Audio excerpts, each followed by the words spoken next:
Hi everybody, Patrick here from EscapeRoomElectronics.com. This is the final video manual for the for the 9-in-1 multi escape room prop set. This video will showcase program number 8, which is the laser grid heist prop. Now, what's not seen here are the 4 remaining mirrors. I've only had space for them on my desktop for 1 swivel mirror. Also not seen here is the laser grid array, the mag lock, and the 5 adjustable laser mount sets, but we'll see those in just a minute. So let me quickly go over the hardware here, and then I'll show you the hardware on the ground, and then we'll put it all together and give a demonstration. So we've got the main controller board, loud siren, 5 sensor boards that will be extended 1.5 meters away from each other, total 7.5 meters using the included 5 1.5 meter USB cables, 16-digit keypad, 5 swivel mirrors, only 1 seen here obviously, timer board, 2 connector cables, 1 for the timer board, 1 for the keypad, 2 of the 3 key switch modules, a long button button switch cable. It's also mountable just like the key switch modules. And again, what I'll do is I'll show you the rest of the hardware on the ground, and then we'll start setting it all up. Down here we have the mag lock, the mag lock bracket, and mounting hardware. The laser array, which connects back to the main board very easily. All of these lasers are daisy-chained 1.5 meters away from each other. I've got them mounted in the adjustable mounting hardware. At the end of the video, I'll talk about the mirrors. I'll talk about the adjustable laser fixtures. So the lasers are actually in here. I'll also, at the end of the video, talk about how to focus and defocus the laser. So again, we've got the 4 remaining mirrors, the Allen keys for adjusting each of the laser mounts, the laser mounting hardware, and the 5 USB cables. So let's set this up, and I'll show you a few demonstrations of how this prop works. The very first thing we want to do is set the program dip switch to program 8, and to do that we switch every switch to the on position. Next thing we want to do is we want to set these 2 jumpers. We want to set this to short the middle and left, A, and this jumper to short the middle and bottom, B. And these jumpers will dictate how our mag lock works and how our laser grid works. The mag lock is connected to a red and black wire. I've covered this several times, but I'll go over it again in case you haven't watched the previous videos. But I've got the mag lock on extension cables, in this case blue and white. Your extension cables may not be blue and white, but there will be a white wire as a constant, and the solid color will always be connected to the red wire. So the white wire will always be connected to black, the solid color will be connected to red. And what we want to do is we want to connect it to this terminal block. As you can see, the left terminal is labeled BLK for black, and the right terminal is labeled RED for red. So we want to connect our white wire to the black terminal and our solid color to the red terminal. Just like that. A little bit later we'll be connecting our laser grid to this terminal block. But next what we want to do is we want to connect our timer board and our keypad board. Now it's very important that you hook up the timer board properly.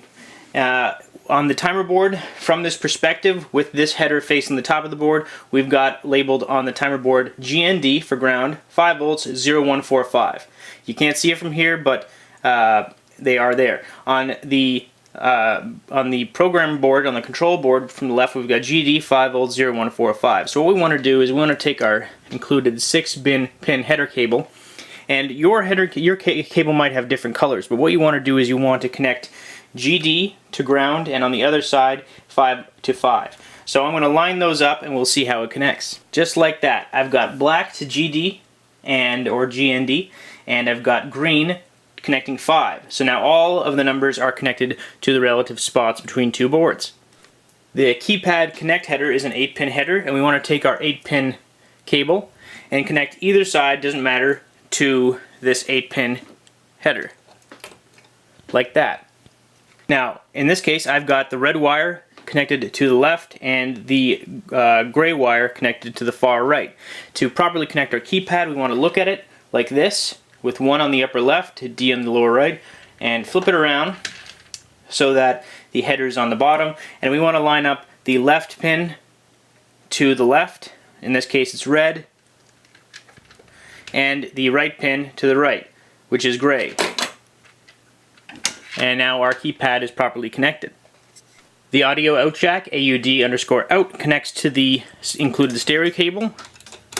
And what you want to do is connect the other side of that stereo cable to the stereo in terminal of your computer speakers, Bose player, or audio system of any kind, as long as it has a stereo input. Next, we want to connect our button extension, and this button is mountable. There's a mounting nut here, and it can be removed from the board at any time. And what we're going to do is we're going to connect that to the key 1 terminal. As you can see on the left, we've got a 3-pin header labeled 12 volts and then key 1. Be very careful to discard the 12 volt pin. We want to connect our button to the key 2 pins, which is the middle and the right pin. Just like that.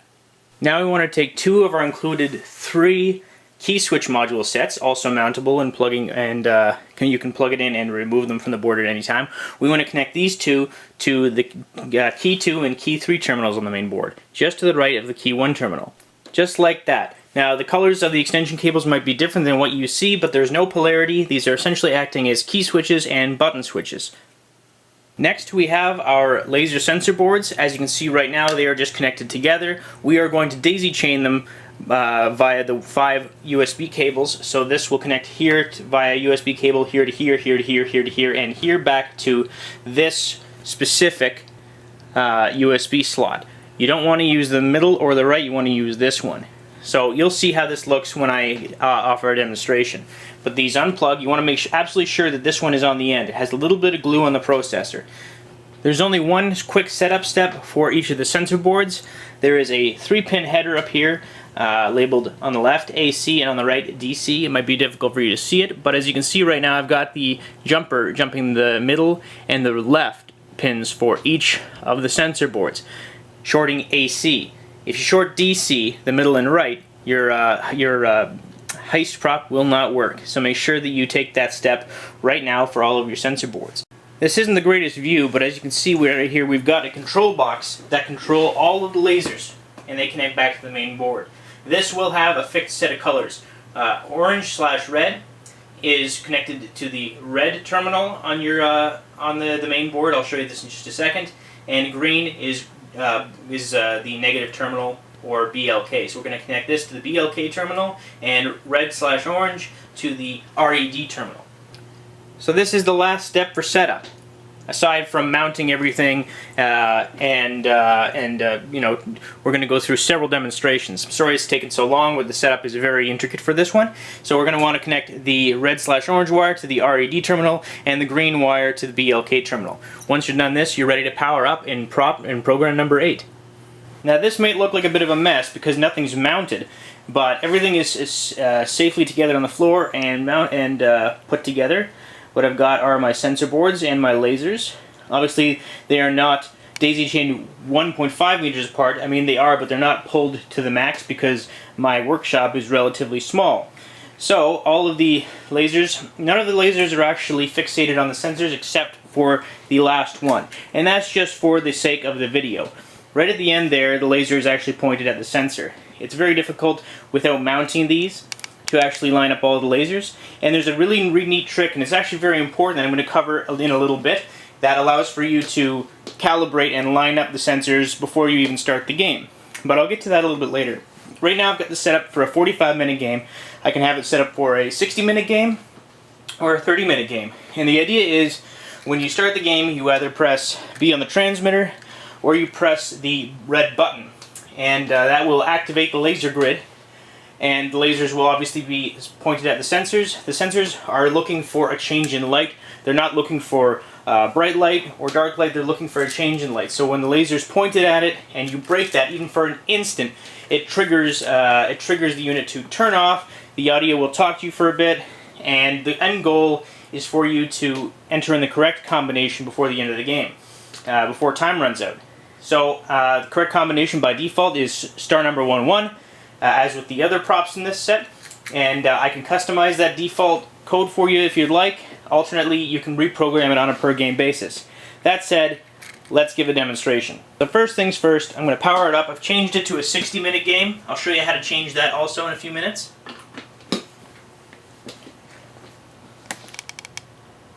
Program 8. So after a short period of time, there's an internal calibration that needs to be done. and that just takes a few moments. It'll say Program 8. So at this point I can press the red button to start the game, and that will activate the laser grid. Or I can press B on the transmitter. So I'll do that right now. Laser grid activated. So, Countdown timer activated. and the countdown timer is active. The camera doesn't pick up the countdown timer so well, but to the human eye it looks wonderful. So there we go, 60-minute game. And right at the end, hopefully I guess my camera won't focus so well, that laser is lined up to the sensor. Now you can line them up from far across the room, and you can actually focus and defocus the lasers. I'll get to that in a minute. So what I'm going to do is I'm going to breach that laser really quick with a screwdriver, and it'll just simulate somebody breaking the beam.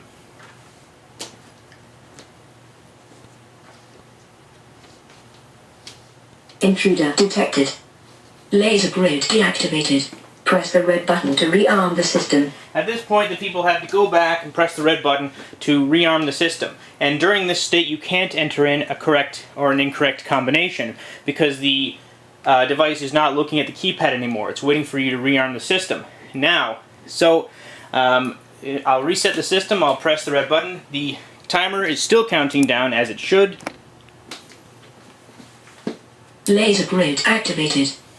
Enter combination. So if the time runs out, I'll show you that. You'll see what happens. If I enter in a correct combination, star number 11. Security measures deactivated. Safe unlocked. And at this point, the mag lock to the safe is unlocked, and the game is over. Now let's talk about setting up a 45-minute game. If I want to set up a 45-minute game, what I'm going to do is I'm going to remove power. The game is obviously in play. And I'm going to turn key 2, the key module that's connected to the key 2 port, to the right during power up. It's powered up. It'll take a second because it's calibrating. Program 8. And I'll start the game. Laser grid activated. Countdown timer activated. 45-minute game. So if I would rather, what I can do is I can unplug, I can turn key 2 back to the left, and I can turn key 3 to the right for a 30-minute game. Wait for the calibration. Program 8. The mag lock is locked, by the way. And I'll start the game by pressing B on the transmitter. Laser grid activated. Countdown timer activated. And then we've got a 30-minute game. One thing I forgot to mention, if you break the laser beam, you have to reset the system obviously, but the timer won't go down twice as fast. But I have programmed it in so that if you just start dinking around with the combination and you get an incorrect combination, something interesting happens. So I'm going to press B to start the game. Laser grid activated. Countdown timer activated. Okay, so what happens if I enter in an incorrect combination? Incorrect combination. Enter combination. Now the timer is going down twice as fast, or just slight of twice as fast. Again, the timer doesn't look great because of my camera, but to the human eye it looks fantastic. So now what I'm going to do is I'm going to wait for the game to end naturally by the time running out. Obviously, if the players in your game did not find the combination in time, they lose the game. And we have a very interesting outro. Lastly, what I should mention is that the goal of this game is to essentially create an area with the mag lock holding it shut, and the lasers, mirrors, and sensor boards creating a grid around that area so that they can't really come near it. It's a time loss if they keep breaking the laser, but obviously the goal is to unlock it with the keypad. Now we do custom laser grid escape room props, so check us out at escaperoomelectronics.com. I'll skip ahead until the time runs out. Stay tuned because I've still got more information after this timer runs out. We're at about 10 seconds left because it's counting down twice as fast. I've turned the audio up.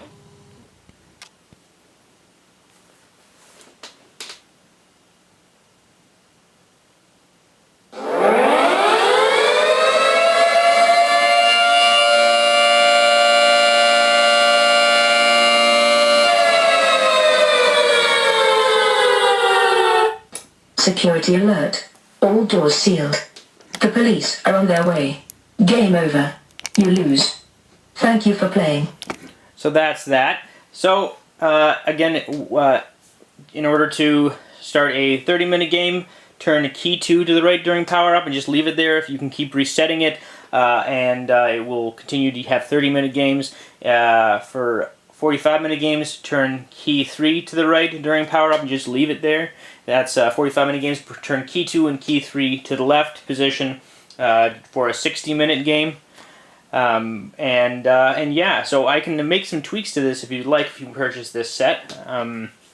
But this is the final prop. This is the essentially the masterpiece prop of the entire set. And by masterpiece prop, I mean the most in-depth. Now, if you want, you can add a smoke machine to make it so the beams are visible.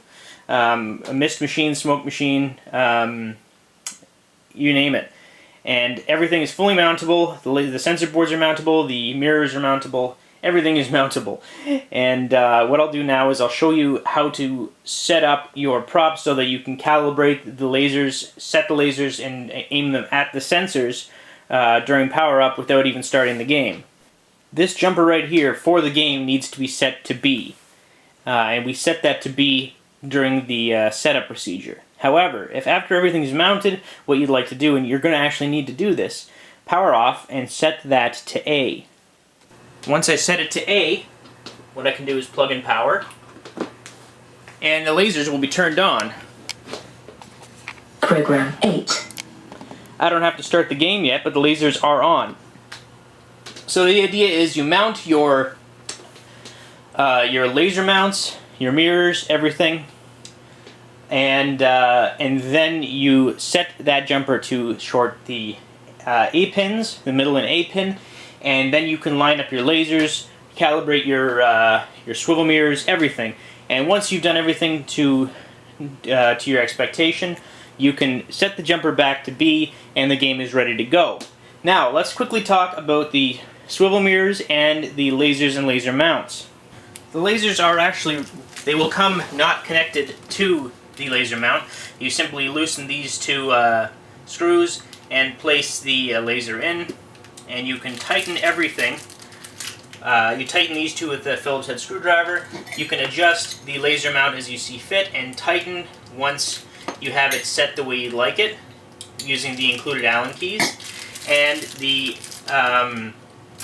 mounting hardware, there will be 5 sets of mounting hardware that come in little bags. Now, what happens if we want to focus the laser? What do I mean by focusing the laser? Right now the beam is very thin and focused, strong. What I can do is I can turn the laser head and make it much bigger. Now this makes it much easier to line up the laser. Keep in mind it's looking for a quick change in light, so it doesn't have to be extremely focused and bright. Obviously it looks neater when it's focused. I'll focus it again. And it is stronger, but it might be more difficult to line it up with the sensor, so you can make the beam thicker. Lastly, the swivel mirror. You want to make sure that you give this a Windex clean every once in a while so that it reflects the beam nicely. Every time you bounce a beam off a mirror, it loses a little bit of power, so it's always good to keep that clean. You can swivel it all over the place. There's 2 levels of swivel. And how you mount this, unfortunately these did not come to me with mounting hardware, but if you have any screws around the house, they should work. What you do is you remove the bottom by twisting, making sure that the top of the swivel doesn't fall out. Even if it does, it's not a big deal. And then you mount, you use this, you take thick screws here, here, and here, and once they're mounted, you just simply turn it to lock it into place. Once you've done that, you connect the swivel mirror back to its original state, and it is ready to refract laser light.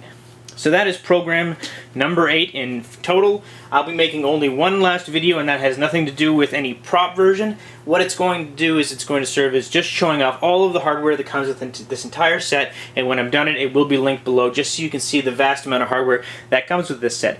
This has been a very long video. If you've made it this far, congratulations. Thank you so much for your time. I really appreciate it, and if you haven't already, check us out at escaperoomelectronics.com. Take care, everyone.